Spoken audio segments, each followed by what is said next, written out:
우주 끝에 벽이 있다면 그 너머는? 어릴 때 이런 생각 해보신 적 있으세요? 우주의 끝에 가면 뭐가 있을까? 혹시 벽이 있을까? 그럼 그 벽 너머엔 또 뭐가 있지?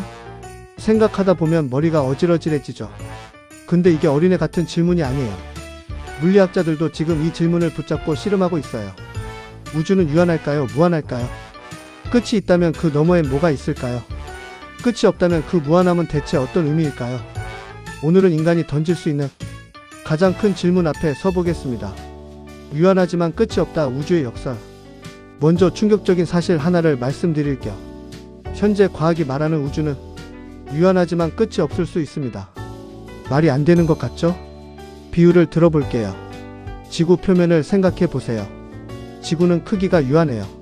하지만 지구 표면을 걸어가다 보면 벽이나 끝에 부딪히지 않아요. 계속 걷다 보면 출발점으로 돌아오죠. 우주도 이와 비슷할 수 있어요.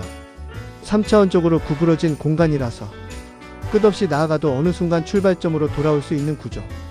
끝이 없지만 무한하지도 않은 그런 공간이요. 물론 이건 아직 확실히 증명된 건 아니에요. 하지만 현재 우주론이 가리키는 가능성 중 하나입니다. 우주는 우리의 직관을 처음부터 무너뜨려요. 우주는 지금도 팽창하고 있다. 1929년 천문학자 에드윈 허블이 놀라운 사실을 발견했어요. 우주의 은하들이 서로 멀어지고 있다는 거예요.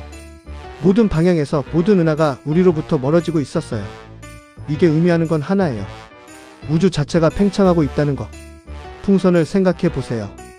풍선 표면에 점을 여러 개 찍고 풍선을 불면 점들이 서로 멀어지잖아요. 특정 점이 중심이 아니라 공간 자체가 늘어나는 거예요. 우주도 마찬가지예요. 지구가 우주의 중심이 아니라 어느 곳에서 봐도 다른 모든 것이 멀어지고 있어요. 그런데 더 충격적인 게 있어요. 1990년대 말 연구에서 우주의 팽창 속도가 줄어드는 게 아니라 오히려 가속되고 있다는 게 밝혀졌어요. 뭔가 알 수 없는 에너지가 우주를 점점 더 빠르게 밀어내고 있는 거예요. 과학자들은 그걸 암흑 에너지라고 부르는데 정체는 아직 완전히 밝혀지지 않았어요. 우주 전체 에너지의 약 68%를 차지하는데도 불구하고요. 우주의 끝보다 빠르게 우리가 볼 수 없는 영역. 팽창 얘기가 나왔으니 더 나가볼게요. 우주가 팽창하면서 아주 먼 곳의 은하들은 우리로부터 빛보다 빠르게 멀어지고 있어요. 빛보다 빠른 건 불가능하지 않나요? 물질이 빛보다 빠르게 움직이는 건 불가능해요. 하지만 공간 자체가 늘어나는 속도엔 제한이 없어요. 그래서 충분히 먼 은하들은 공간의 팽창 때문에 빛보다 빠르게 멀어질 수 있어요. 그 은하에서 출발한 빛은 아무리 달려도 우리에게 영원히 도달하지 못해요. 그 경계선 너머를 관측 가능한 우주의 끝이라고 해요. 지름 약 930억 광년. 하지만 그 너머에도 우주는 계속 펼쳐져 있을 거예요. 우리가 볼 수 없을 뿐이지 존재하지 않는 게 아닌 거죠. 우주의 진짜 크기는 우리가 관측할 수 있는 것보다 훨씬 더 클 가능성이 높습니다. 다중우주, 우주 너머에 또 다른 우주가 있는가? 그렇다면 우주 너머엔 뭐가 있을까요? 일부 물리학자들은 다중우주 곧 멀티버스를 주장해요. 우리 우주가 하나가 아니라 수없이 많은 우주 중 하나라는 이론이에요. 빅뱅이 우리 우주에서만 일어난 게 아니라 다른 공간에서도 수없이 많은 빅뱅이 일어났고 각각의 우주가 서로 다른 물리 법칙으로 존재한다는 거예요. 어떤 우주엔 중력이 더 강하고 어떤 우주엔 원자가 아예 존재하지 않을 수도 있어요. 그 무수한 우주들 중에서 생명이 존재할 수 있는 조건을 갖춘 우주가 바로 우리 우주라는 거죠. 이걸 인류 원리 곧 엔트로피 프린시플이라고 해요. 우리가 이 우주에 존재한다는 사실 자체가 이 우주가 생명을 허용하는 조건임을 증명한다는 논리예요. 다중우주는 아직 검증된 이론은 아니에요. 하지만 현대 물리학이 진지하게 논의하는 가능성입니다. 우주 너머에 또 다른 우주가 있다면 우리가 알고 있는 모든 것은 그야말로 빙산의 일각이에요. 끝을 모른다는 것의 의미. 우주의 끝을 모른다는 게 불안하게 느껴지시나요? 저는 오히려 그 반대라고 생각해요. 모른다는 건 아직 탐험할 것이 남아있다는 뜻이에요. 인류는 지구가 우주의 중심인 줄 알았어요. 아니었어요. 태양이 우주의 중심인 줄 알았어요. 아니었어요.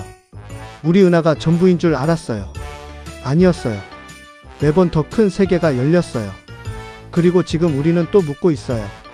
관측 가능한 우주 너머엔 무엇이 있냐고. 이 질문이 언젠가 답을 얻는 순간 또 더 큰 질문이 기다리고 있을 거예요. 그게 바로 과학의 본질이에요. 그리고 그게 바로 인간의 본질이기도 해요. 질문하는 존재로 살아가는 것. 우주는 끝이 있는지 없는지 아직 몰라요. 관측 가능한 우주 너머에 무엇이 있는지, 다중우주가 실제하는지, 우리가 볼 수 없는 곳에서 무슨 일이 벌어지는지 전부 모릅니다. 그런데 칼 세이건은 이렇게 말했어요. 어딘가 믿을 수 없는 것들이 기다리고 있다. 알기를 기다리면서 모른다는 게 두려움이 아니라 설렘이 될 수 있어요. 우주의 끝을 모르듯 내 삶이 어디로 향할지 모르는 것도 어쩌면 같은 맥락일지 몰라요. 그 불확실함 속에서도 계속 앞으로 나아가고 계속 질문하는 것. 그게 우주를 닮은 삶 아닐까요? 다음 편에서는 시간이란 무엇인가 과거, 현재, 미래는 동시에 존재한다로 돌아올게요. 구독과 좋아요 그리고 공유 부탁드립니다. 우주는 끝을 숨기고 우리는 계속 찾아갑니다. 다음에 만나요.